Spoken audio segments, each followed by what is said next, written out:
At the grand ballroom of Ravenscroft Hall, Lady Amelia Beaumont stood near the marble pillar, her dark eyes surveying the glittering assembly with the practiced ease of someone born into this world, yet never quite comfortable within it.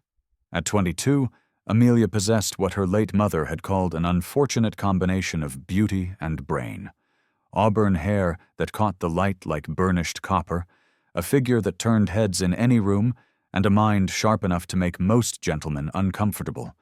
Her father, the Marquis Edmund Beaumont, had long since given up trying to marry her off to the parade of suitable bachelors, who found her opinions on parliamentary reform far less appealing than her dowry. "You're doing it again," whispered her younger sister, Sophia, appearing at her elbow with 2 glasses of champagne. "That face you make when you're analyzing everyone like specimens in a museum." Amelia accepted the glass with a slight smile. "I cannot help it if most people are predictable. Look there. Lord Pembroke will propose a toast within the next 5 minutes. Lady Caroline will feign interest in whatever he says while mentally cataloguing every piece of jewelry in the room. And someone will inevitably ask our host about his travels to India." "Speaking of our host," Sophia said, her voice dropping to a conspiratorial whisper, "have you actually seen the Duke yet?" "They say he's positively terrifying. Father mentioned he once made Lord Worthington's cousin weep simply by looking at him during a business negotiation." "Grown men don't weep from mere looks, Sophia. That's absurd. Then explain why half the ladies here are too frightened to even glance in his direction, and the other half look like they want to throw themselves at his feet despite the fear." Amelia had heard the stories naturally. Who hadn't? Duke Alexander Blackwood, 32 years old, inherited his title at 20 after his father's sudden death, vastly wealthy from estates spanning 3 counties and investments in shipping ventures to the East Indies. But it was his reputation that preceded him like a winter storm. Cold, calculating, ruthless in business. A man who had turned his back on London society for years, only to return last season with an air of danger that made even the most hardened lords tread carefully in his presence. "There he is," Sophia breathed, and Amelia followed her gaze to the far end of the ballroom. She understood immediately why people whispered. Duke Alexander Blackwood stood near the fireplace, tall and imposing, in impeccably tailored black evening wear that seemed designed to make him look like a panther among peacocks. Dark hair swept back from a face that could have been carved from marble, all sharp angles and aristocratic lines, with eyes the color of stormy seas that seemed to assess everything they touched. He wasn't classically handsome in the soft, gentle way of London's favored sons. He was something else entirely. Dangerous, magnetic, the sort of man mothers warned their daughters about. "Goodness gracious," Sophia murmured. "The rumors don't do him justice. He's just a man, Sophia. A man who looks like he could crush your heart with one hand while penning a business contract with the other." Amelia was about to respond when the major domo's voice rang out. "Distinguished guests, His Grace requests your presence in the dining hall. Dinner is served." The procession into the dining room followed the rigid protocol of rank. Dukes and duchesses first, followed by marquises, then earls and their families in descending order. Amelia found herself seated midway down the impossibly long mahogany table, with Sophia on her right and an elderly countess on her left, who immediately began complaining about the draught from the windows. The Duke sat at the head of the table naturally, with Lord and Lady Harrington positioned close by in seats of honor. Frederick Harrington was a viscount with political ambitions and a smile that never quite reached his eyes. His wife, Lady Eleanor, possessed the kind of calculated beauty that came from expensive gowns and even more expensive jewelry, her dark hair arranged in elaborate curls that must have taken her maid hours to perfect. Amelia had met them both briefly upon arrival. Something about the couple made her instinctively uncomfortable, though she couldn't articulate why. Perhaps it was the way Lord Harrington's compliments felt like assessments, or how Lady Eleanor's laughter seemed just a touch too practiced, too perfectly timed.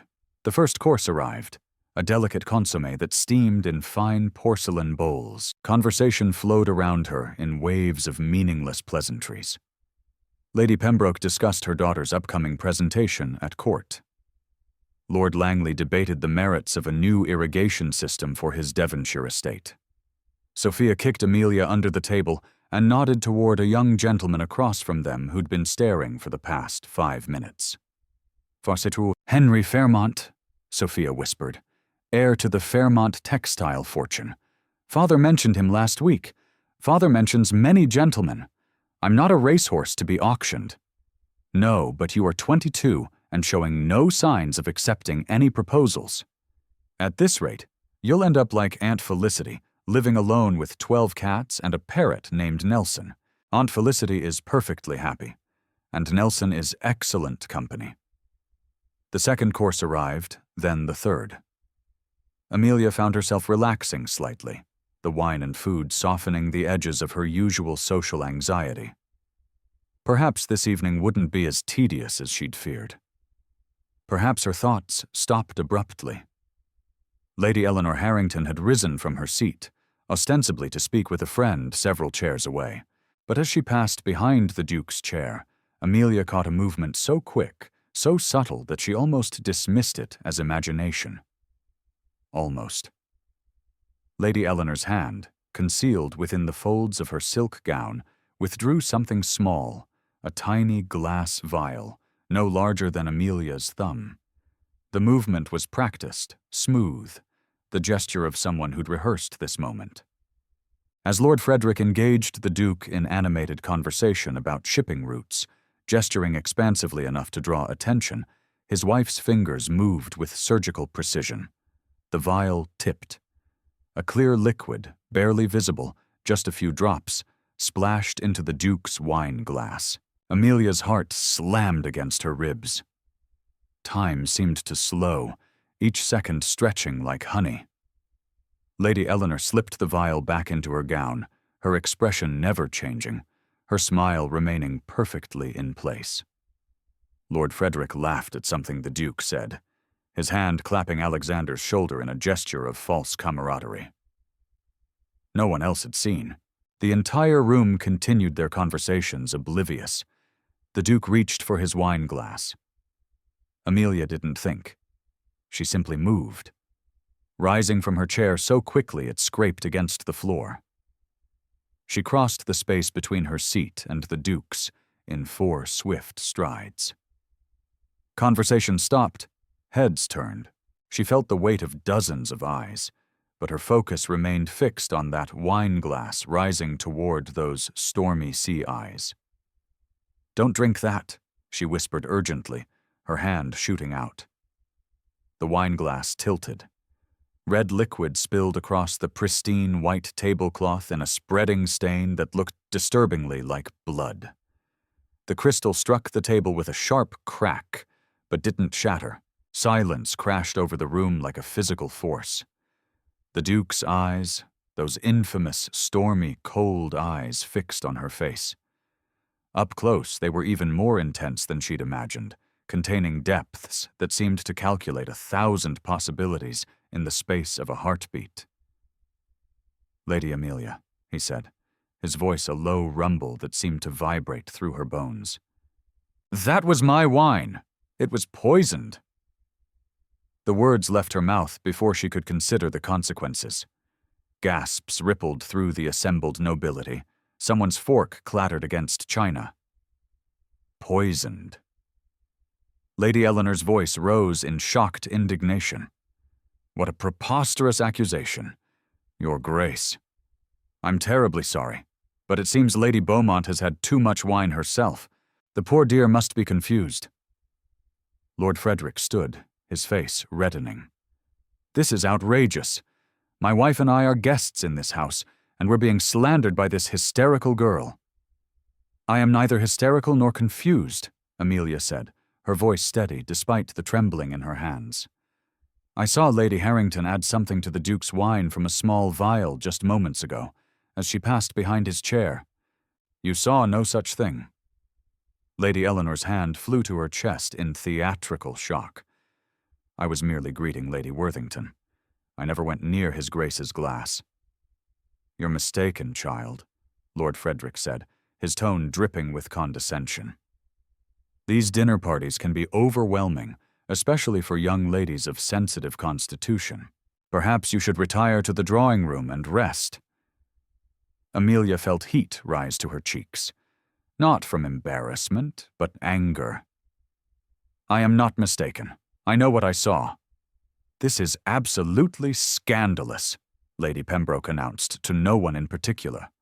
To make such accusations without proof, someone should send for the Marquis Beaumont, another voice suggested. His daughter clearly needs to be removed before she causes further embarrassment. The words struck like physical blows. Amelia felt the room closing in, felt the weight of judgment from every direction. She had acted on instinct, on certainty, but standing here now with the entire aristocracy staring at her like she'd lost her mind, doubt began to creep in. What if she was wrong? What if the shadows and candlelight had played tricks? What if she'd just destroyed her family's reputation over a mistake? Then the Duke moved, his hand, large, warm, steady, closed around hers.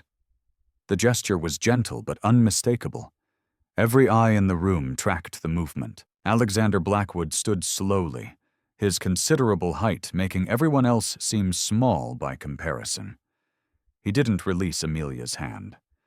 Instead, his thumb brushed across her knuckles in a gesture that felt absurdly intimate given the circumstances. His stormy sea eyes held hers for a long moment. Then he spoke 3 words that would change everything.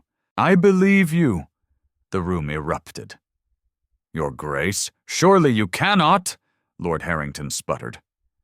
"I believe, Lady Amelia," Alexander repeated, his voice cutting through the noise like a blade through silk.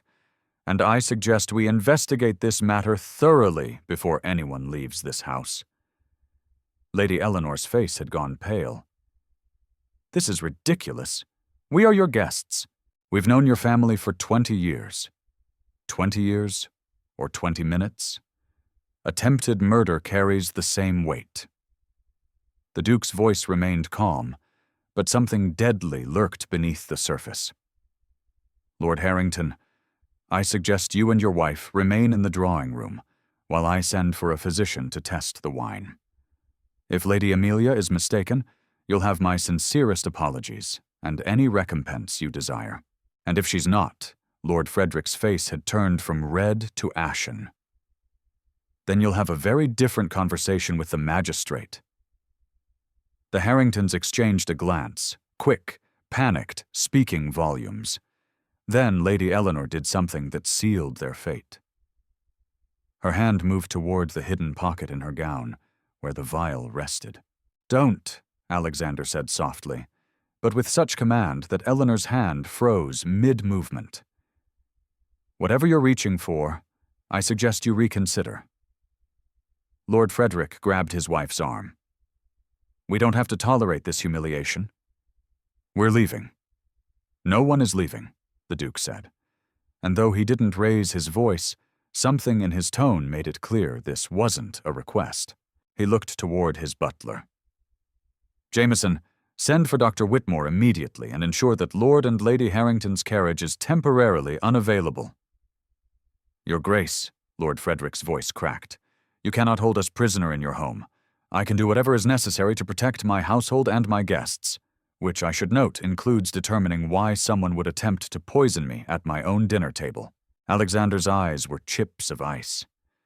"Now, shall we adjourn to the drawing room and wait for the physician? Or would you prefer to make this even more interesting?" The threat hung in the air like smoke. Lord Harrington's jaw worked soundlessly. Lady Eleanor looked like she might faint, all her practiced composure crumbling. "The drawing room," Frederick finally managed. "But this is a mistake, a terrible mistake. We shall see." As footmen moved to escort the Harringtons from the dining room, Alexander finally released Amelia's hand. She immediately felt the loss of that steady warmth. "Lady Amelia," he said, his voice pitched for her ears alone. "I would speak with you privately. If you're amenable." Her father appeared at her elbow, his face creased with concern. "Amelia, what in heaven's name?" "Father, I'll explain everything." But first she looked at the Duke, at those penetrating eyes that seemed to see straight through to her bones. "Yes, Your Grace, I'm amenable." Sophia squeezed her arm as she passed. "You're either the bravest person I know or the maddest," she whispered. "Possibly both." Amelia followed the Duke from the dining room, acutely aware of every whisper, every stare following their departure. She just accused prominent members of society of attempted murder in front of the entire aristocracy. Her reputation would either be vindicated or destroyed by whatever happened next. There was no middle ground anymore. The Duke led her to his study, a masculine room of dark wood and leather, shelves lined with books and maps, a fire crackling in the hearth. He closed the door, then leaned against his desk, regarding her with an expression she couldn't quite read. "That," he said finally, "was either the bravest or most foolish thing I've witnessed in recent memory." "I saw what I saw," Amelia said, lifting her chin. "Even if the entire world thinks me mad, I know what Lady Harrington did." "I don't think you're mad." He moved closer, and she caught the scent of sandalwood and something darker, more complex. "I think you have exceptional observational skills and no sense of self-preservation. Would you rather I'd said nothing? Let you drink poison?" "No." The word was soft but absolute. "No, I'm grateful beyond measure. I'm simply trying to understand why you risked everything to save a man you've never even met." Amelia considered the question. "Because it was the right thing to do. Because I couldn't live with myself if I'd stayed silent. Because," she paused, searching for words. "Because some things matter more than reputation or propriety." Something shifted in his expression. A crack in that icy facade. Most people would disagree with that assessment. Then most people are cowards. To her surprise, he laughed. It was a rusty sound, as if he didn't do it often, but genuine. "You're unlike anyone I've ever met, Lady Amelia." "Is that a compliment or criticism?" "I'm not entirely sure yet." A knock interrupted them. Jameson, the butler, entered with a silver tray bearing a fresh glass of wine, and Dr. Whitmore, a thin man with spectacles and the permanent expression of someone who'd seen too many of society's secrets. "Your Grace," the physician said, bowing. "I came as quickly as I could. Jameson mentioned there was some concern about contaminated wine." Alexander gestured to the stained tablecloth that a footman had brought in. "The spilled wine, Doctor. I need to know if it contains anything unnatural." Dr. Whitmore set to work with various vials and instruments that Amelia didn't recognize. The minutes stretched.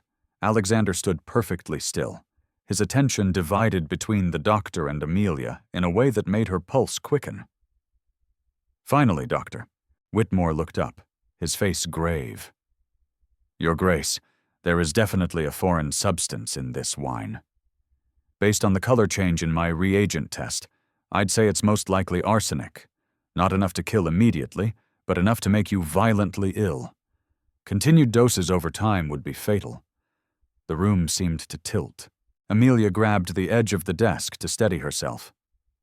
"Arsenic," Alexander repeated, his voice deadly calm. How thoughtful of Lord and Lady Harrington, subtle enough to seem like natural illness. "Shall I inform the magistrate?" Jameson asked. "Not yet. First, I want to understand why." The Duke's eyes found Amelia's. "You saved my life tonight, Lady Amelia. That is not a debt I take lightly. I don't want your debt. I just want justice. You may find those two things are more connected than you realize." He moved to the window, staring out at the dark gardens.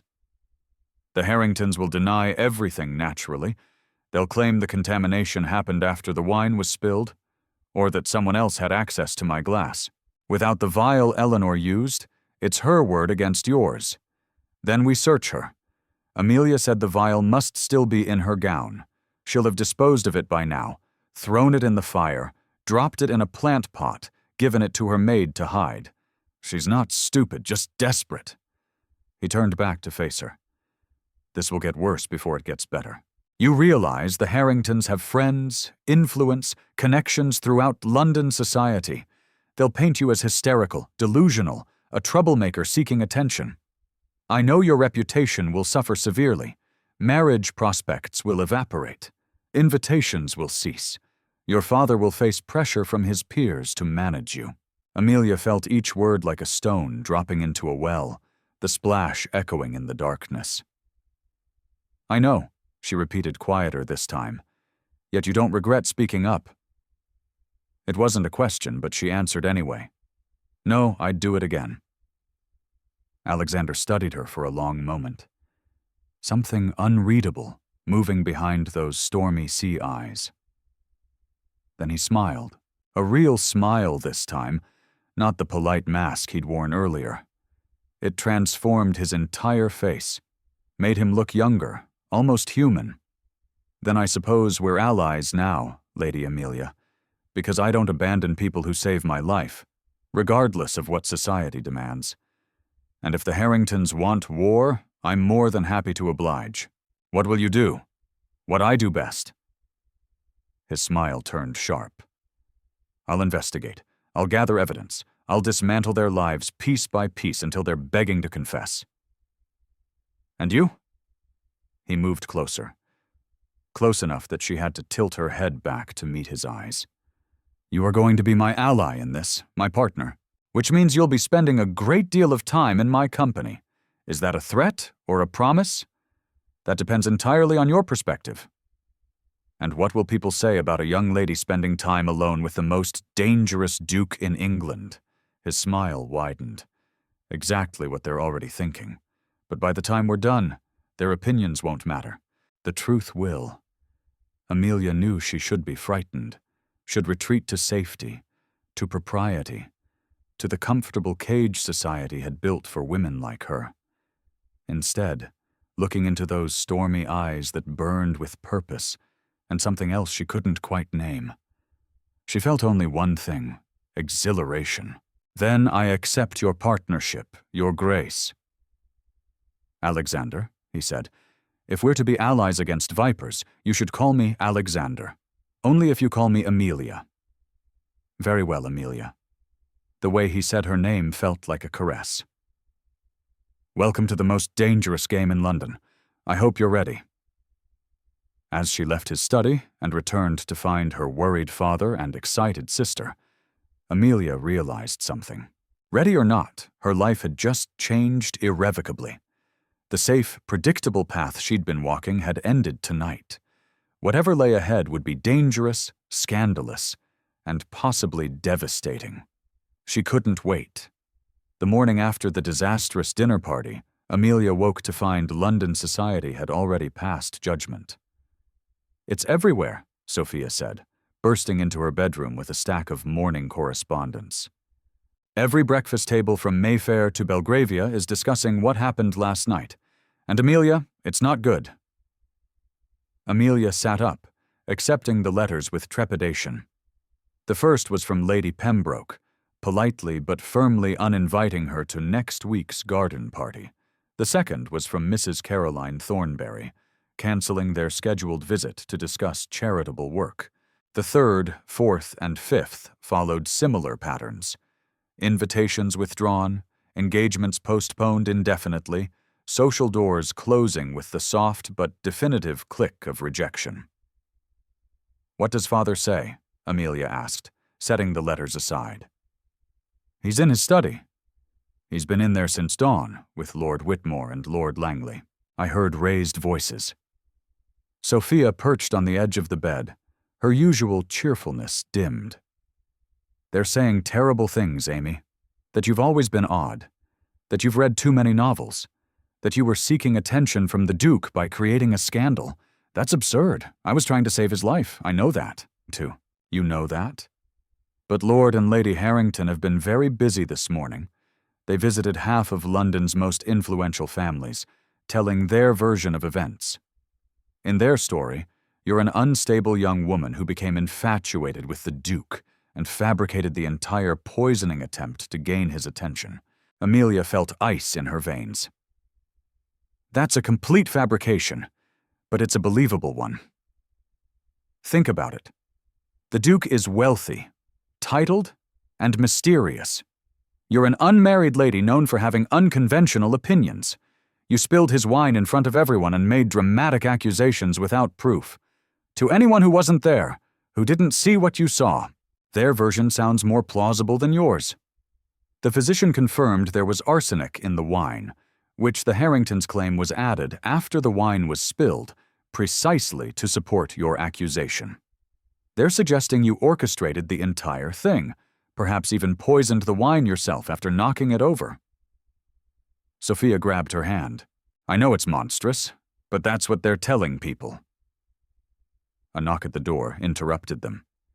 Their lady's maid, Agnes, entered with a troubled expression. Miss Amelia, your father requests your presence in his study.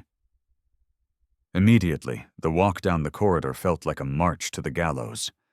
Amelia found her father standing by the window, his usually ruddy complexion pale, his shoulders bowed under invisible weight. Father, she began. But he raised a hand. Do you have any idea what you've done?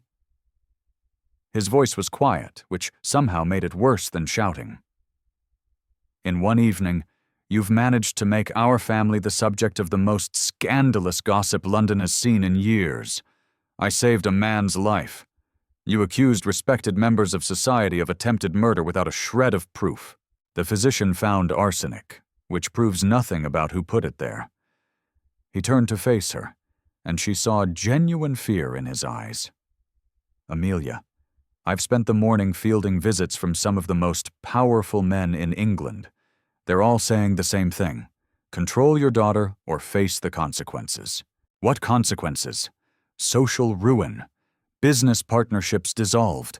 Political alliances severed. Do you understand? This isn't just about you anymore. This affects our entire family, our tenants, our standing in society. So you want me to lie to recant what I saw? I want you to be reasonable.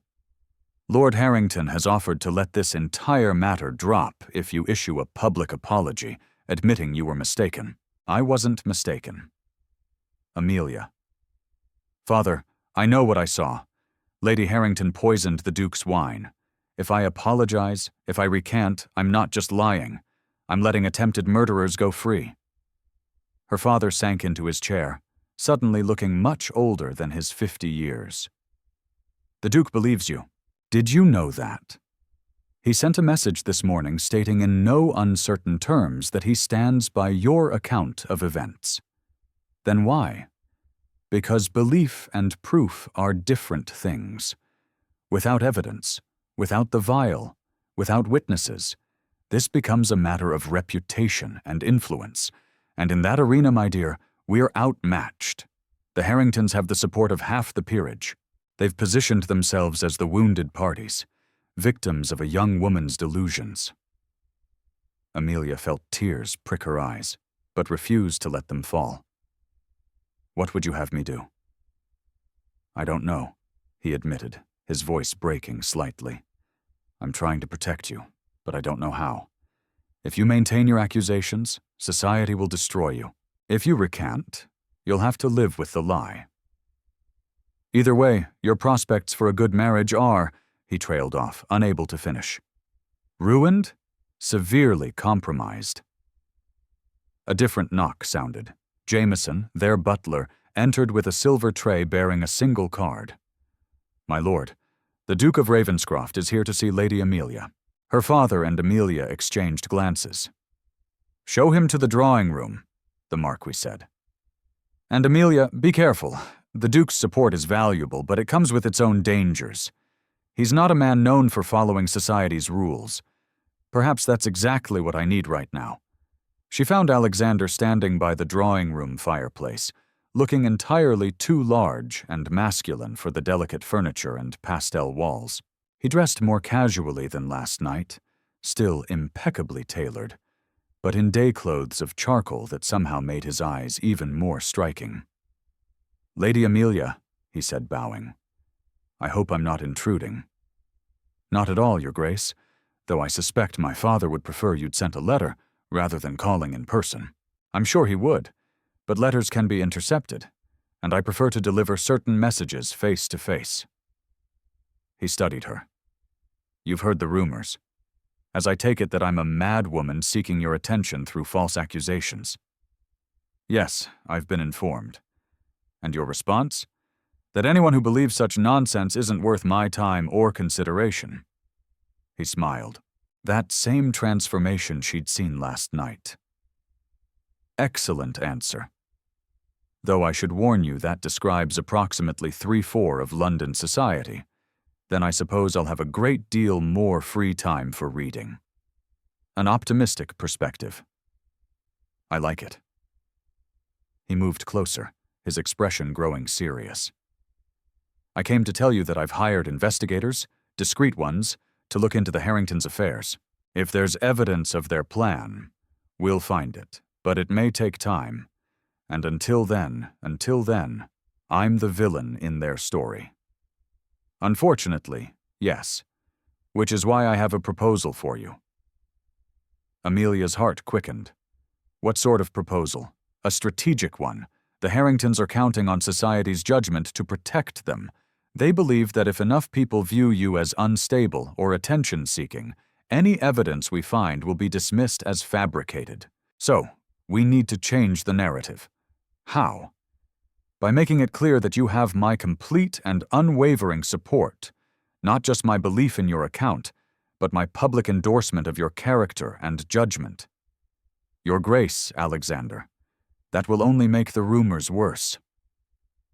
They'll say I've compromised you somehow, or that you're motivated by—" She felt heat rise to her cheeks. "By what? Attraction?" He said it so casually as if discussing the weather. "Let them say it. The truth is, I find you fascinating, Amelia. You're brave, intelligent, and apparently willing to face social ruin rather than let injustice stand. Those are rare qualities. You barely know me. I know enough. I know you didn't hesitate to save my life. I know you haven't wavered in your account despite enormous pressure. I know you told your father you'd rather live with society's censure than a lie." He paused. "How do I know that?" "Because my valet's cousin is your father's footman, and servants talk. Welcome to how I gather information." "Despite everything," Amelia laughed. "That's remarkably underhanded. I prefer resourceful, but we're getting off topic. My proposal is this: allow me to publicly court you." She stared at him. "I beg your pardon?" "Not a real courtship necessarily, though I won't rule that out entirely." His eyes held a glint of humor, but a visible, unmistakable demonstration that I value your company and judgment. "I'll dance with you at every ball. I'll call on you regularly. I'll make it clear to all of London that any insult to you is an insult to me. That's madness. Your reputation will suffer. My reputation is already that of a dangerous, unpredictable recluse. This will simply add surprisingly good taste in women to the list." He moved closer still, close enough that she could see flecks of silver in those stormy eyes. "The Harringtons want to isolate you, make you powerless. This does the opposite. It makes attacking you considerably more dangerous for them." "Why would you do this? Risk your own standing for someone you barely know?" "Because you saved my life. Because I despise bullies and cowards, which the Harringtons most certainly are, and because," he hesitated, something vulnerable flickering across his face. "Because I've spent years keeping everyone at arm's length, trusting no one, expecting betrayal from every corner. Then you appeared and threw yourself into danger to save a stranger. That kind of courage deserves protection, not punishment." Amelia's mind raced. What he was proposing was outrageous, potentially ruinous for both of them. But he was right about one thing. Isolated, she was vulnerable. With the Duke's support, she had power. "If we do this," she said slowly, "there need to be rules. I won't be treated like some helpless damsel in need of rescue. I want to be involved in the investigation. I want to help expose the Harringtons." Agreed. "And this arrangement, this fake courtship or whatever it is, it ends when we've cleared my name and brought them to justice. No expectations beyond that, of course, though something in his eyes suggested he wasn't entirely opposed to other possibilities. And if at any point I ask you to stop to end this arrangement, you'll do so immediately. No arguments. You have my word." She extended her hand. "Then we have an agreement, Your Grace." He took her hand, but instead of shaking it, he bowed and pressed a kiss to her knuckles. A gesture formal enough to be proper, but intimate enough to send warmth racing up her arm. "Please," he said, "if we're to convince society we're courting, you really should call me Alexander." "Very well, Alexander, and you should know that I'm quite terrible at pretending to be demure and obedient." "Excellent. I find demure and obedient exceedingly boring." Over the next fortnight, Alexander proved true to his word with a thoroughness that left London society reeling. He appeared at the Beaumont residence every afternoon at precisely 3 taking Amelia for rides through Hyde Park in his elegant barouche. While other couples whispered sweet nothings, they discussed political philosophy and debated the merits of various investment strategies. Amelia discovered that Alexander possessed a wickedly dry sense of humor, particularly when observing London's social peacocking. "Notice Lord Pembroke's new waistcoat," he murmured one afternoon as they passed the older gentleman. "The embroidery is so elaborate, I believe I can see the entire history of the Crusades depicted across his stomach."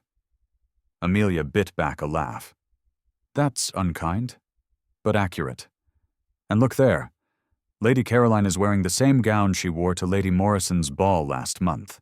I predict she'll claim it's been completely redesigned." "How do you even notice such things?" "I notice everything. It's both a gift and a curse. For instance, I've noticed that you fidget with your reticule when you're annoyed, that you have a small scar on your left hand from what I'm guessing was a childhood accident involving your sister and a garden gate, and that you despise tea, but drink it anyway to be polite." She stared at him. "The scar was from Sophia daring me to climb the gate. I fell." "How did you know about the tea?" "You grimace slightly every time you take a sip, as if you're drinking medicine." "Why continue if you dislike it?" "Because refusing tea at social gatherings marks one as odd, and you spend so much effort already being perfectly conventional." His tone was teasing but not unkind. Their public appearances had the desired effect. Within days, the narrative began to shift. If the Duke of Ravenscroft, a man famous for avoiding society and trusting no one, had chosen to court Lady Amelia Beaumont, perhaps there was more to her story than the Harringtons claimed. Of course, not everyone was convinced. "She's bewitched him somehow," Lady Pembroke declared at a musicale that Amelia attended with Alexander. The comment was loud enough to be clearly heard. Alexander, who'd been standing beside Amelia, examining the program, looked up with those stormy sea eyes. "Lady Pembroke, I wasn't aware you believed in witchcraft. How fascinatingly medieval of you." The older woman flushed. "I simply meant that Lady Amelia possesses qualities that might make a man value her company. Intelligence, courage, integrity. Yes, those traits could indeed be considered enchanting to someone tired of vapid conversation and artificial flattery." "Your Grace, I didn't intend. Of course not. Just as I'm sure you didn't intend for your comments about Lady Amelia's character to be interpreted as insults to my judgment in choosing her company, because that would suggest you consider me so easily fooled, which would be quite insulting indeed." Lady Pembroke looked like she might faint. "I would never suggest such a thing." "Excellent. Then we understand each other." He smiled, but it didn't reach his eyes. "Enjoy the performance." As they moved away, Amelia whispered, "You didn't have to do that." "Yes, I did. The moment people think they can insult you without consequence is the moment we've lost. Besides," he added with a slight smile, "I enjoyed it. Lady Pembroke has been tedious for years. Someone needed to say something. But not all confrontations ended so smoothly. At Lord Langley's ball the following week, they encountered the Harringtons themselves. The couple had been avoiding events where Alexander and Amelia might appear, but apparently decided it was time to reclaim their social ground.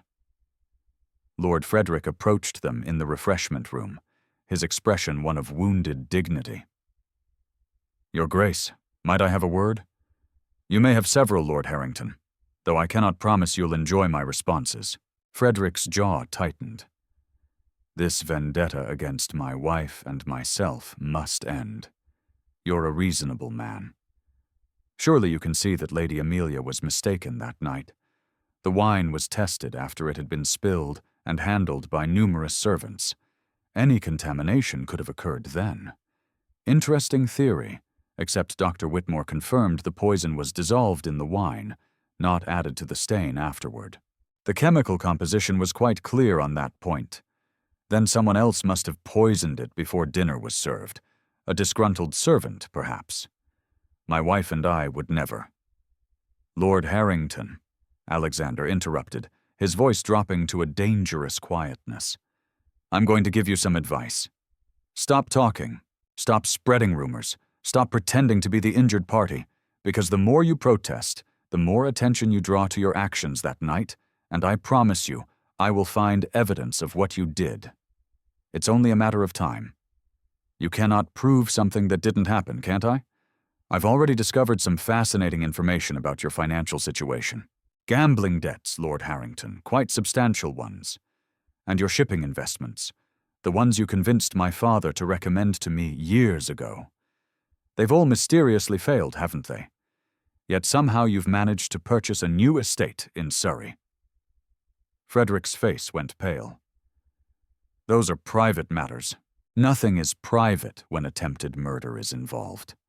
I have investigators looking into every transaction, every business dealing, every conversation you've had in the past 5 years.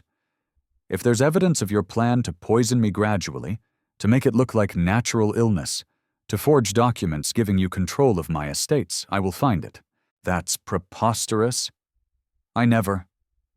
But Frederick's face had gone from pale to ashen, and his hands trembled slightly.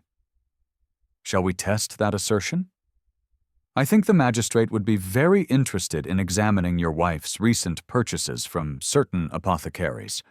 Arsenic is surprisingly well documented when bought in quantity." Lord Harrington opened his mouth, closed it, then turned and walked away without another word. Amelia realized she'd been holding her breath. "Did you mean all that about the evidence? Every word. My investigators have been very thorough." He guided her toward the ballroom. "The Harringtons have been living beyond their means for years, funded by investments they convinced my father to make before his death. When those investments failed, suspiciously, I might add, they needed another source of income. My estates, my fortune, would have provided that, a gradual poisoning, a forged codicil to my will, naming Frederick as executor. It's actually quite clever, if morally reprehensible. Can you prove it?" "Not yet, but I will." He paused as they reached the dance floor. "In the meantime, I believe this is our waltz." As he swept her into the dance, Amelia marveled at how natural this had become, his hand at her waist, her hand in his, moving together as if they'd done this 1,000 times. They'd practiced, of course, ostensibly to maintain their courtship ruse, but somewhere along the way it had stopped feeling like practice. "You're thinking very hard about something," Alexander observed. "I can see the calculations behind your eyes. I'm thinking about how strange this all is. A month ago, I'd never met you. Now I'm dancing with you while half of London watches and whispers, 'Would you change it if you could?'" She considered the question honestly. Her social calendar had certainly diminished. Many of her former friends now crossed the street to avoid her. Marriage proposals had dried up entirely, though whether from fear of scandal or fear of competing with a duke, she wasn't certain. But she'd also never felt more alive. "No," she said finally. "No, I wouldn't change a thing, though. I think that says something rather damning about my character. It says you value truth over comfort. That's not damning. It's extraordinary." The way he looked at her when he said it made her heart stutter. "This was supposed to be pretend," she reminded herself. "A strategic alliance, protection in exchange for cooperation. So why did it feel increasingly real?" "Alexander," she began, but he shook his head slightly. "Not here. Too many ears, too many eyes. But soon, Amelia, soon we'll talk about everything that's unspoken between us. And if I'm not ready for that conversation, then we'll wait until you are. I'm a patient man when something matters." The dance ended, and he escorted her back to her father, who'd been watching from the sidelines with an expression caught between approval and concern. "Your Grace," the Marquis said, bowing, "you're very kind to show my daughter such attention." "It's no kindness, my lord. I find her company the most entertaining in London." He turned to Amelia. "Until tomorrow afternoon." Until tomorrow. She watched him leave, cutting through the crowd with that predatory grace that made people instinctively step aside. "He's serious about you," her father said quietly. "I've known Alexander Blackwood since he was a boy. I've never seen him look at anyone the way he looks at you. It's just an arrangement, father, a strategy to protect my reputation." "Is it? Because from where I'm standing, it looks like considerably more than that." Amelia didn't answer. Couldn't answer because her father was right, and that terrified her more than any scandal. She'd agreed to a fake courtship with England's most dangerous duke. She just hadn't anticipated it might become real. The investigation into the Harringtons progressed with methodical precision over the following weeks. Alexander's investigators, former Bow Street runners with connections throughout London's underworld, uncovered a trail of financial desperation and careful planning. "Look at this," Alexander said one afternoon in his study, spreading documents across his desk for Amelia's inspection. They'd fallen into a routine of these afternoon meetings, ostensibly to discuss their strategy, but increasingly becoming something else entirely. Conversations that ranged from philosophy to literature to dreams neither had shared with anyone else. Amelia leaned over the papers, her shoulder brushing his. Neither moved away. "What am I looking at?" "Receipts from an apothecary shop in Cheapside. 3 purchases of arsenic trioxide over the past 6 months. All signed by a Mrs. Herringworth. Notice the similarity to Harrington. That's not enough for a magistrate. Enough. She could claim it was for pest control, which is a legitimate use." True, but combined with these, he produced another set of documents. Gambling debts totaling nearly 15,000 owed to some rather unsavory characters. Lord Frederick has been betting heavily at several clubs, losing consistently. The debts are recent within the past year, so they need money desperately more than that. Look at the dates. The gambling debts began accumulating about 6 months after my father died, which is also when Frederick started pressuring me to make certain investments. Investments that my father had supposedly recommended. Amelia studied the timeline. "You think they planned this from the beginning, even before your father died?" "I think they've been planning something for years. My father and Lord Harrington were close friends. Frederick was named executor of his will, trustee of certain assets. When my father died, suddenly he paused, something dark crossing his face. You don't think? I don't know what to think. My father had been in perfect health. Then one day he complained of stomach pains, and within a week he was dead. The physician said it was a sudden illness, but now knowing what the Harringtons attempted with me, Amelia felt ice in her veins. Alexander, if they poisoned your father too, this isn't just attempted murder. This is something I cannot prove. Not yet. His body was buried 2 years ago. Any evidence is long gone. his hands clenched into fists on the desk. "But if I can prove they tried to poison me, if I can demonstrate their financial motive and their access to arsenic, perhaps the magistrate will consider reopening the investigation into my father's death." She covered his hand with hers, a gesture of comfort that felt natural now. "We'll find the proof. We have to." He turned his hand over, lacing his fingers through hers. "We make a good team, you and I." "We do." The words came out softer than she intended. "Amelia, I think we should discuss." A sharp knock interrupted. Jameson entered, his usual composure slightly ruffled.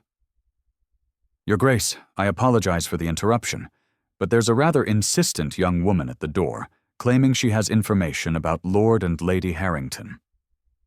Alexander and Amelia exchanged glances. "Show her in," he said. The young woman who entered was perhaps 20, dressed in the neat but worn clothing of an upper servant. She bobbed a nervous curtsy, her hands twisting in her apron. "Your Grace, my lady, forgive me for coming here, but I didn't know where else to turn. My name is Mary Fletcher. I was lady's maid to Lady Eleanor Harrington until 3 days ago, when she dismissed me without reference." "Why were you dismissed?" Amelia asked gently. "Because I found something I wasn't meant to see." Mary reached into her pocket and withdrew a small vial identical to the one Amelia had seen Eleanor use that night. This was hidden in her jewelry box. When I asked her about it, thinking it was perfume, she became very angry. Said I was spying on her. Threw me out of the house that very day. Alexander moved forward, carefully taking the vial. "Why bring this to me?" "Because I heard the rumors, Your Grace, about what Lady Amelia accused my former mistress of doing. And I think she was right. I've been with Lady Eleanor for 2 years, and over the past month she's changed, secretive, always meeting with Lord Frederick in private, sending me away. And she's been buying things, expensive things we couldn't afford. When I asked where the money came from, she said it was none of my concern." "Did you ever hear them discuss the Duke?" Amelia asked. Mary hesitated, then nodded. "Once. I was bringing tea to the drawing room and heard Lord Frederick say something about when Blackwood is gone. I thought perhaps he meant when you were away traveling, Your Grace. But then Lady Eleanor laughed and said something about patience, that these things couldn't be rushed. The pieces were falling into place like a terrible puzzle." Alexander examined the vial. "Is there anything still in this?" "A few drops, Your Grace. I didn't want to empty it in case it was evidence of something terrible." "You've done the right thing coming here, Miss Fletcher." Alexander moved to his desk, writing quickly. "This is the address of my solicitor. Go to him today and tell him I've sent you. He'll help you draft a formal statement about everything you've witnessed. And this?" He handed her a small purse. "Should help you until you find new employment. I'll personally provide you with a character reference." Mary's eyes filled with tears. "Thank you, Your Grace. You're very kind." After she left, Alexander immediately summoned Dr. Whitmore to test the vial's contents. The physician arrived within the hour, performed his analysis, and confirmed what they already suspected. Arsenic in the same concentration as had been found in the wine. "This is it," Amelia breathed. "This is the proof we needed." "It's a significant piece of evidence," Alexander agreed. Combined with Mary's testimony about the Harringtons' suspicious behavior, the receipts from the apothecary, and the financial motive, we have a compelling case. "But," he paused, "but what?" "But the Harringtons still have powerful friends. They'll claim Mary is lying for money, that we bribed her to fabricate evidence. They'll argue the vial could belong to anyone, that keeping arsenic for legitimate purposes doesn't prove murder. Then what do we do?" A slow smile spread across Alexander's face, the dangerous kind that made him look like the predator everyone feared. "We give them an opportunity to incriminate themselves further. We set a trap." That evening, Alexander sent carefully worded invitations to a small, intimate dinner party at Ravenscroft Hall. The guest list was strategic. Lord and Lady Harrington, several influential members of Parliament who'd been friends with Alexander's father, a prominent magistrate, and of course, Amelia and her family. "They'll never accept," Amelia said when she saw the invitation. "Not after what happened last time." "They will, because I've also let it be known through very discreet channels that I'm planning to announce my engagement to you that evening. The Harringtons can't afford to skip such a significant social event without appearing even more suspicious. Your engagement to me, Alexander, we haven't discussed." "I know, and I apologize for the presumption, but it serves multiple purposes. It demonstrates my continued faith in you. It draws the Harringtons out," and he met her eyes. "It forces a conversation you and I have been avoiding." Her heart hammered. "What conversation? The one where I confess that this stopped being pretend for me weeks ago." The words hung between them, heavy with implication. Amelia found herself unable to look away from those stormy sea eyes that had once seemed so cold, but now burned with something else entirely. "Alexander, you don't have to answer now. You don't have to answer at all. But I wanted you to know the truth before this dinner party, before whatever happens next. I've fallen in love with you, Amelia, completely irrevocably, in a way I didn't think myself capable of. And regardless of what you feel in return, I will see this through. I will clear your name and bring the Harringtons to justice. That doesn't change." Amelia's mind reeled. She should be shocked, should protest that they barely knew each other, should maintain the pretense of their arrangement. But standing there in his study, surrounded by evidence of conspiracy and murder, having spent weeks in his company discovering depths she'd never imagined, she couldn't deny the truth. She'd fallen for him, too. "I need time," she said finally, "to think, to be certain. This has all happened so quickly. Take all the time you need. I'm not going anywhere." The night of the dinner party arrived too quickly. Amelia dressed with unusual care, choosing a gown of deep sapphire that Sophia insisted brought out her eyes. Her maid arranged her auburn hair in an elegant style, leaving a few curls to frame her face. "You look beautiful," her father said when she came downstairs. "Are you certain about this evening? If Alexander's plan goes wrong, it won't. It can't. This is our chance to end this." The Marquis studied her face. "You care for him? Truly care for him?" "Yes," she admitted. "I do. Then I hope he's worthy of you, though. From what I've seen, I believe he is." Ravenscroft Hall blazed with light as their carriage approached. Footmen in impeccable livery stood at attention. Inside the house had been transformed, flowers everywhere, musicians tuning their instruments, the dining room set for an intimate gathering.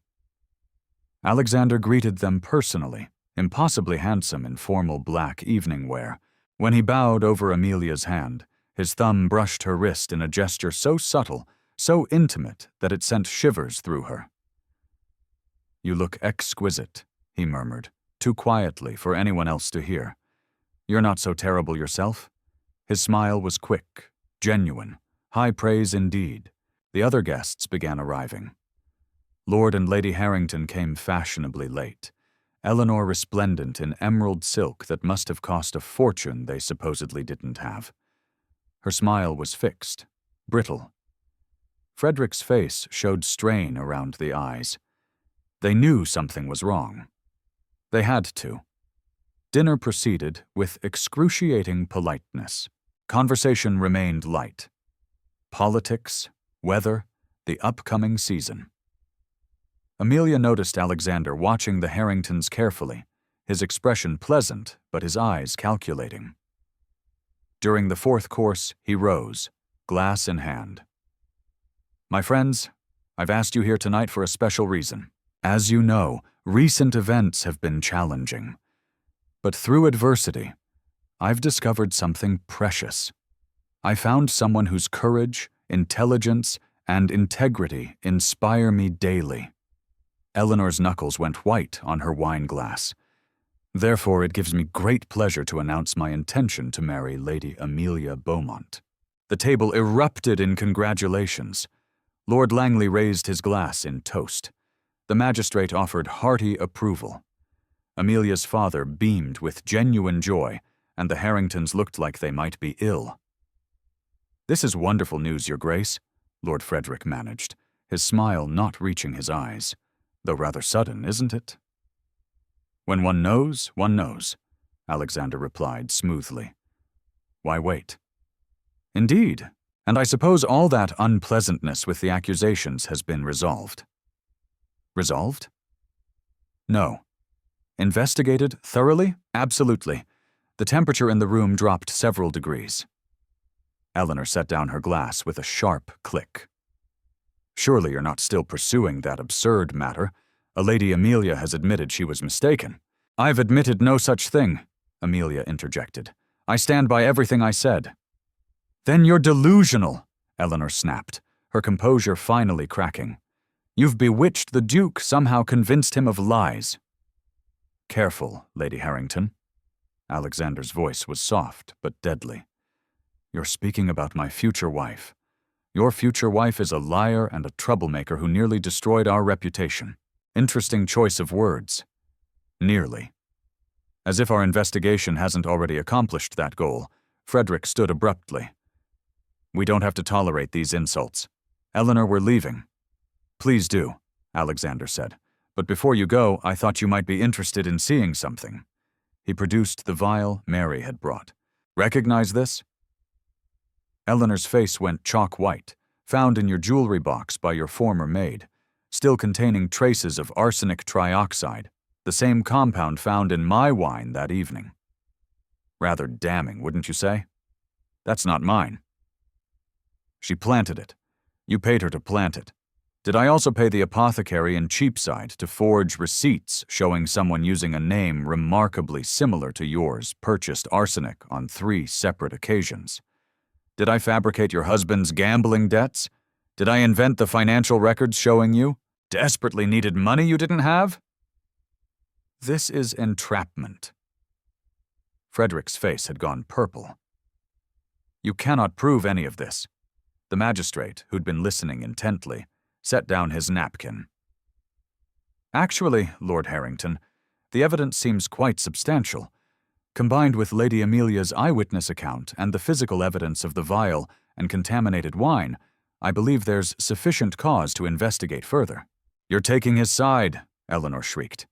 "We've been friends with your family for years, which makes this all the more disappointing." The magistrate stood. "Lord and Lady Harrington, I'm formally requesting you both accompany me to answer some questions about the events of that evening and your recent activities. This is ridiculous." But Frederick's bluster was fading, replaced by genuine fear. "We've done nothing wrong." "Then you have nothing to fear from an investigation." Alexander's voice was cold. "Unless, of course, there's more you'd like to confess, such as whether this was your first attempt at poisoning someone for financial gain, or whether my father's sudden death 2 years ago wasn't quite as natural as it seemed." The blood drained from both their faces. "That's slander," Frederick gasped. "You cannot possibly suggest." "I can suggest whatever the evidence supports, and my investigators have uncovered some very interesting facts about the timing of my father's illness, your financial difficulties, and your proximity to him during his final days." Alexander moved closer, and both Harringtons instinctively stepped back. "Here's what's going to happen. You're going to cooperate with the magistrate's investigation. You're going to confess to your attempt to poison me. And if I find even a shred of evidence linking you to my father's death, I will ensure you both hang for murder." "We didn't kill your father," Eleanor cried. "We only tried to." She stopped, realizing what she'd admitted. Silence crashed over the room. "You only tried to—" "What, Lady Eleanor?" the magistrate asked quietly. "Please do continue." Eleanor looked at Frederick, who'd sunk into his chair, his face in his hands. All their practiced denials, their careful lies had crumbled in an instant. "We tried to make him sick," she whispered finally, "just sick enough that he'd need help managing his affairs. Frederick was supposed to take over gradually, make some investments, recover our losses. But we never meant to kill him. We weren't giving him enough for that. But you were poisoning him, Alexander's voice was deadly quiet. Slowly, methodically, hoping to incapacitate him enough to gain control of his fortune. It wasn't supposed to be permanent, just temporary, until we could recover our financial position. And when I refused to make the investments you wanted, when I started questioning the arrangements my father had made, you decided to try again. But this time, you planned to kill me, to forge documents, making Frederick my executor, giving you control of everything. Frederick's head snapped up. How did you— I found the forged documents in your study. You really should have better locks or more loyal servants. Your butler was quite helpful once I explained the situation. The Harringtons were finished, and they knew it. As the magistrate called for the constables he'd had waiting outside, both Frederick and Eleanor seemed to shrink, their elegant veneer cracking to reveal the desperate, greedy people beneath. I'm sorry, Eleanor said as the constables led them away. We were drowning in debt. We had no choice. There's always a choice, Amelia said quietly. You chose wrong. After they were gone, the remaining guests sat in stunned silence until Lord Langley finally raised his glass. To justice and to Lady Amelia, whose bravery made this possible. To Lady Amelia, the others echoed. Amelia felt tears prick her eyes, relief, vindication, and something else she couldn't quite name. When she looked at Alexander, he was watching her with an expression of such pride and tenderness that her breath caught. The guests departed soon after, leaving Amelia and Alexander alone in the drawing room. The fire crackled in the hearth. Outside, rain had begun to fall, pattering against the windows. It's over, she said wonderingly. It's actually over. Your name is cleared. Society will have no choice but to accept the truth now, and your father. Will they investigate? The magistrate promised to look into it. With the Harringtons' confession about poisoning him, there's cause to examine the circumstances more closely. Even if we can't prove they killed him, they'll face charges for what they did to me. That's something. Amelia moved to the window, watching the rain streak down the glass. I should feel triumphant. But I just feel tired. That's the exhaustion of battle ending. You've been fighting for weeks. It's natural. What happens now to us? I mean— She turned to face him. You announced our engagement tonight. Everyone believes we're to be married. Yes. He moved closer, his expression uncertain. The first time she'd seen him anything less than completely confident. I apologize for the presumption. I shouldn't have announced it without your explicit consent. If you wish to call it off, to claim it was part of the ruse to draw out the Harringtons, I'll support whatever story you choose. And if I don't want to call it off— His eyes widened slightly. Amelia, you said this stopped being pretend for you weeks ago when you fell in love with me. She took a breath, gathering her courage. It stopped being pretend for me, too. Somewhere between the investigations and the afternoon rides, between the debates and the dances, I fell in love with you, Alexander Blackwood, even though you're dangerous and intense and make half of London nervous just by existing. I make you nervous, too, he said. But he was smiling, terrified, but in the best possible way. He crossed the remaining distance between them, his hands coming up to frame her face with surprising gentleness. Marry me, Amelia, not because of society's expectations or maintaining appearances. Marry me because I love you, because you're the bravest, most brilliant woman I've ever known, because I cannot imagine facing another day without you. Yes, she breathed. Yes, I'll marry you. He kissed her then, and it was nothing like the chaste kisses society permitted. This was heat and promise, passion and tenderness, all the weeks of restraint finally breaking free. His hands tangled in her carefully arranged hair, her fingers gripped his jacket. The world narrowed to just this, his mouth on hers, his heart beating against her palm, the rightness of being in his arms. When they finally broke apart, both breathing hard, Alexander rested his forehead against hers. I should probably speak to your father formally, ask his permission properly. He'll say yes. He already told me he thinks you're worthy of me. High praise from the Marquise Beaumont. Don't let it go to your head. You're still dangerous, difficult, and far too accustomed to getting your own way. And you love me anyway. Against all logic and reason, yes. He laughed, the sound full and genuine. Then I suppose we're both mad. Probably. But I've discovered I rather enjoy madness when it comes with you. Outside, the rain continued to fall, washing away the last traces of scandal and suspicion.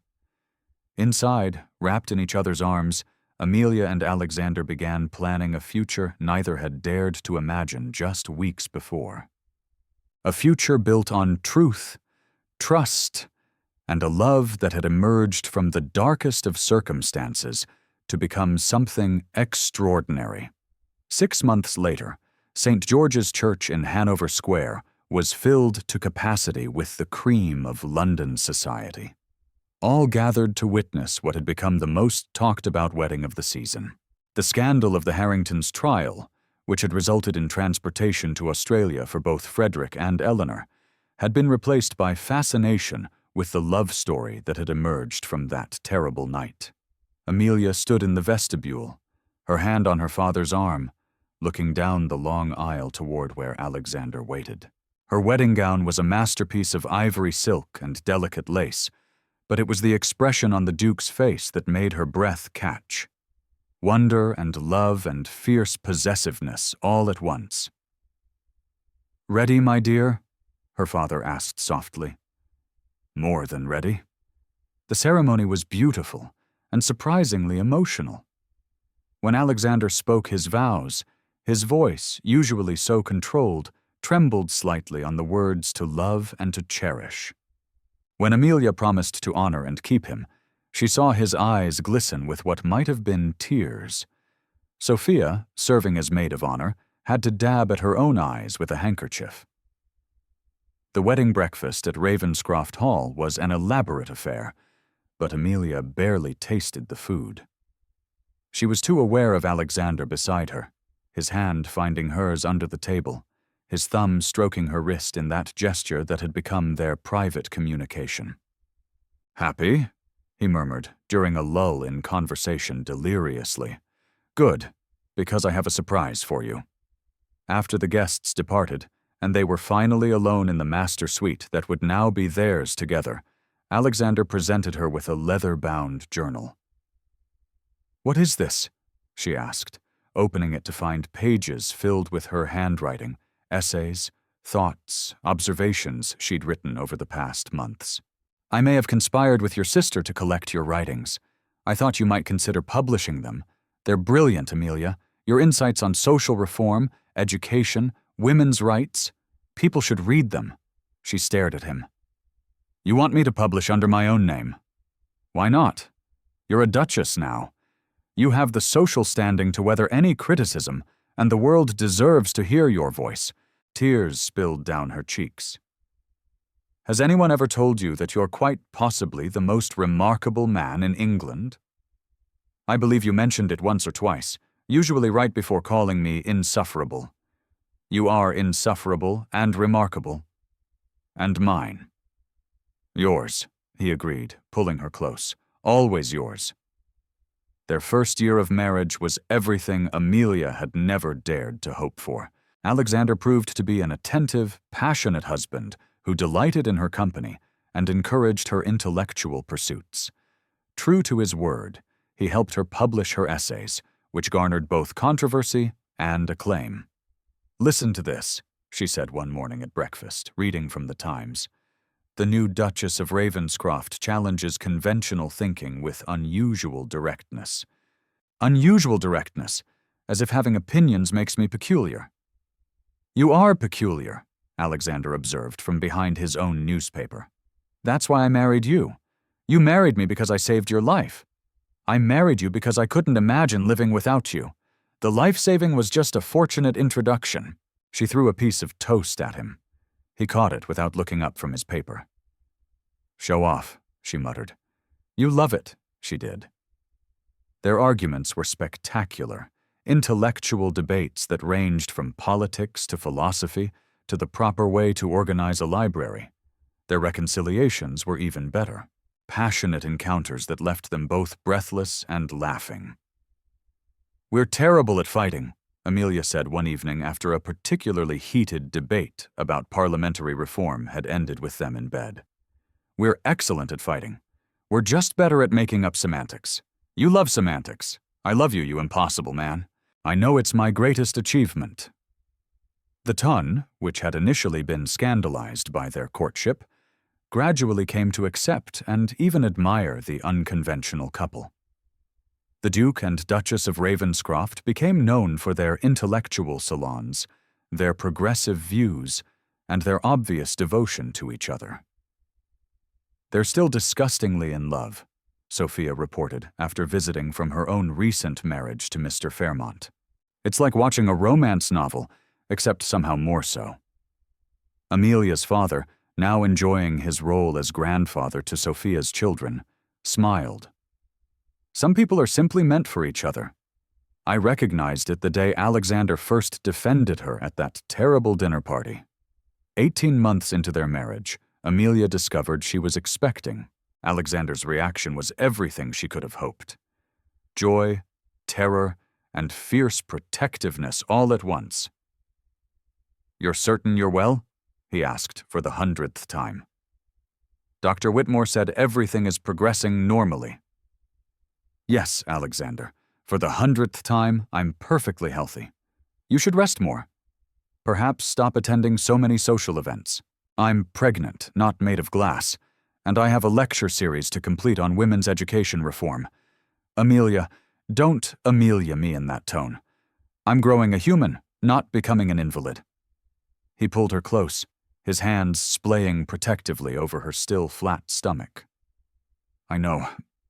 I can't lose you. You're everything." Her irritation melted. "You won't lose me. I'm far too stubborn to go anywhere. Promise me you'll be careful. I promise. And you promise not to hover like an anxious mother hen. I make no such promise." Their son was born on a crisp October morning, arriving with lusty cries that echoed through Ravenscroft Hall. Amelia had endured a long labor with Alexander holding her hand the entire time, looking more terrified than she'd ever seen him, faced down, business rivals or social scandals. "You did it," he whispered, tears streaming down his face as he held their son for the first time. "You're extraordinary. We did it," she corrected, exhausted but euphoric. "What shall we name him?" They'd debated names for months without reaching consensus. But looking at their son, dark hair like his father, but with Amelia's storm-gray eyes, Alexander said, "Edmund, after your father, he'd be honored, and it's only fitting." The Marquis raised an exceptional woman. "Edmund Alexander Blackwood," Amelia tested. "It suits him." "He's perfect. You're perfect. How did I become so fortunate?" "By being poisoned at a dinner party." He laughed, the sound rich and warm. "Best thing that ever happened to me." Young Edmund proved to be a delightful combination of both parents. His father's intelligence and intensity, his mother's courage and stubborn streak. By his 2nd birthday, he was already demonstrating a talent for getting into mischief that left his parents alternately exasperated and amused. "He put a frog in Lady Pembroke's teacup," Amelia reported one afternoon, trying to keep a straight face. Alexander covered his mouth, clearly fighting laughter. "That's terrible. We should punish him. We absolutely should after we stop laughing. Agreed." They found him in the garden covered in mud examining beetles with the intense focus that was pure Blackwood. "Edmund, my darling," Amelia said, crouching down, "we don't put frogs in people's tea." "Why not?" The frog was thirsty. Alexander turned away, shoulders shaking. "Because it's not polite. Would you like it if someone put a frog in your milk?" Edmund considered this gravely. "No, but the frog might."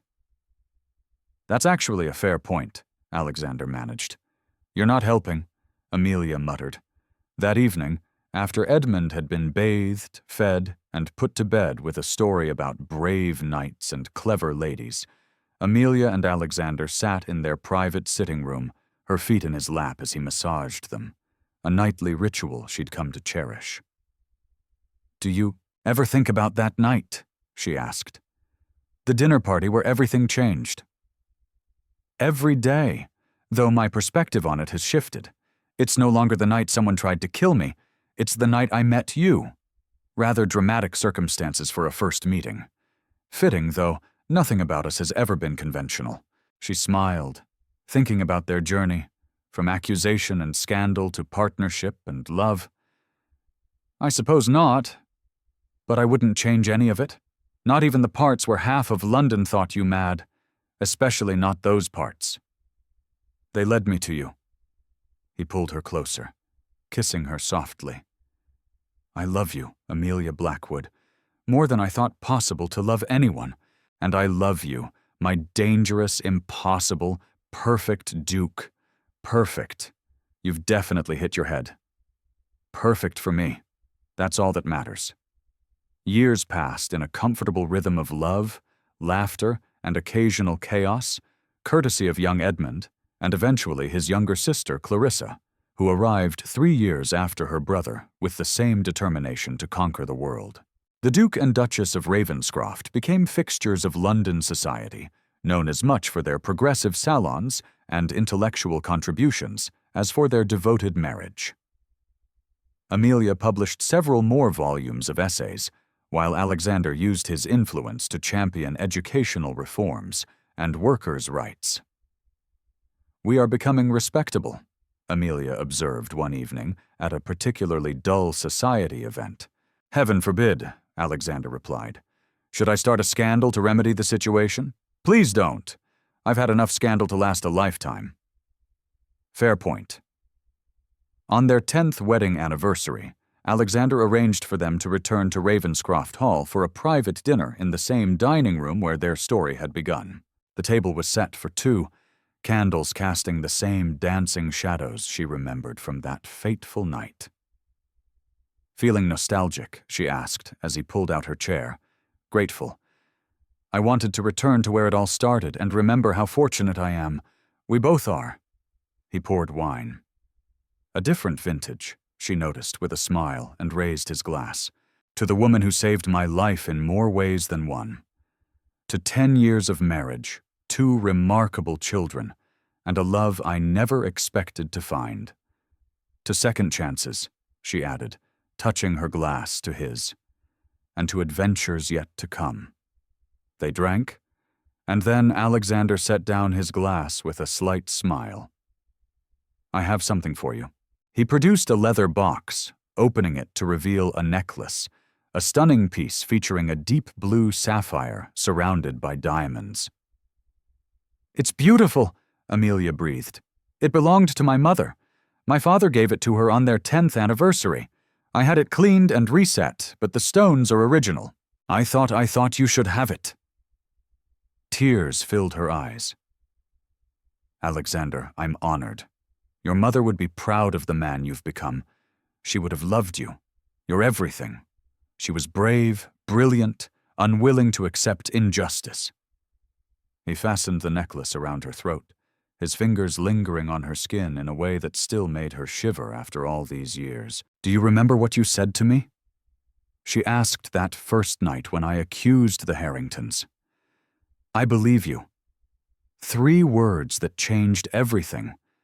They did because in that moment when the entire world thought me mad, you chose to trust me. That's when I knew you were different. I knew you were different when you threw yourself across a room to save a stranger. Most people wouldn't have done that. Most people have better sense than I do. Most people are boring. You're extraordinary." She stood, moving into his arms. "We're rather extraordinary together. I think we are." He kissed her, deep and thorough, with all the passion of their early days, but now enriched by years of partnership and love. "Happy anniversary, my darling wife. Happy anniversary, my impossible husband." Later that night, Lying in bed with moonlight streaming through the windows, Amelia thought about the girl she'd been, the one who'd felt out of place in society, who'd worried she'd never find someone who understood her, who'd feared a life of comfortable misery. That girl had been brave enough to spill wine and face scandal, brave enough to trust a dangerous duke, brave enough to love without reservation. And in return, she'd found everything she'd never known she wanted: partnership, passion, purpose, and a family built on mutual respect and genuine affection. "What are you thinking?" Alexander asked sleepily, pulling her closer. "That I'm happy. Truly, completely happy. Good. That's all I ever wanted for you." "For us," she corrected. "We're a team, remember? The best team in England. Possibly the world. Definitely the world." She smiled in the darkness. Outside she could hear the night sounds of the estate, owls calling, wind in the trees, the distant sound of the fountain in the garden where Edmund liked to play. This was her life now, this beautiful, chaotic, perfect life. And it had all started with 3 simple words. "I believe you." Sometimes, Amelia reflected, the greatest love stories begin not with love at first sight, but with trust, with someone choosing to believe you when the world demands doubt, with someone standing beside you when standing alone would be easier. Alexander had given her that, and in return, she'd given him something he'd never had before. Someone who saw past the dangerous duke to the remarkable man beneath. They'd saved each other, really, not just from poison or scandal, but from loneliness, from doubt, from lives half lived in fear of judgment. "I love you," she whispered. "I love you too," he murmured back. Always, and in the safety of each other's arms, in the home they'd built together, surrounded by the family they'd created, the Duke and Duchess of Ravenscroft slept peacefully. Their story, which had begun with danger and suspicion, had become something neither could have imagined. A romance for the ages, built on trust, courage, and a love strong enough to overcome any obstacle. In the years to come, when their children were grown and asked about how their parents had met, Amelia and Alexander would exchange knowing glances and smile. "It's quite a story," Alexander would say. "The best stories always are," Amelia would add, and then they'd tell it the tale of a poisoned glass of wine, 3 life-changing words, and a love that had conquered scandal, society, and every expectation to become something truly extraordinary. Their legacy would extend far beyond their titles or wealth. It would live in the reforms they championed, the books Amelia wrote, the example they set of what marriage could be when built on equality and respect. But most of all, it would live in the truth they proved together, that sometimes the greatest loves emerge from the darkest moments, and that courage, whether facing down murderers or facing your own heart, is always rewarded. The Duke and Duchess of Ravenscroft lived long, productive lives, filled with love, laughter, and the occasional scandal. Edmund saw to that. They grew old together, their hair silver, but their love as fierce as it had been that first night, when a brave young woman had risked everything to save a stranger's life.